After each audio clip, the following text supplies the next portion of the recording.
We are here today to remember the Inuit, First Nations, and Métis children who never return home, to share their names and to share the burden of loss that their families continue to carry every day.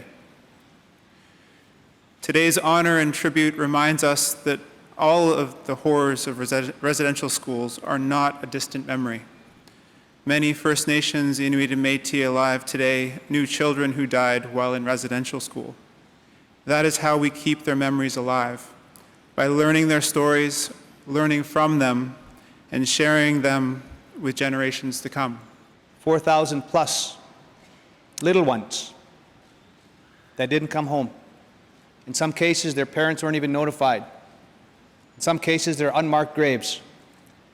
And so today is the implementation of Call to Action 72, a national memorial register starting to happen so that we never forget.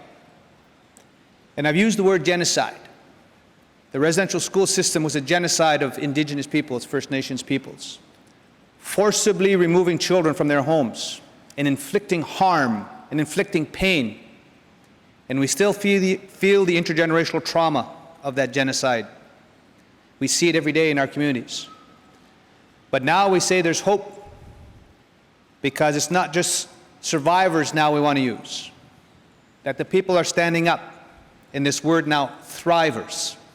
While substantial and unprecedented progress on the path of reconciliation has occurred between the Métis Nation and the Trudeau government over the past 4 years, true and lasting reconciliation cannot and will not occur until Métis residential schools are dealt with, including the Île-à-la-Crosse boarding school. Canada will not become a really true country until it resolves its relationship with Indigenous peoples in a good way. The United Nations Declaration on the Rights of Indigenous Peoples, the Missing Word Indigenous Women's Inquiry, the Royal Commission on Aboriginal Peoples, the Truth and Reconciliation Calls to Action, they all call for an improved relationship, one that's built on mutual respect and reciprocity.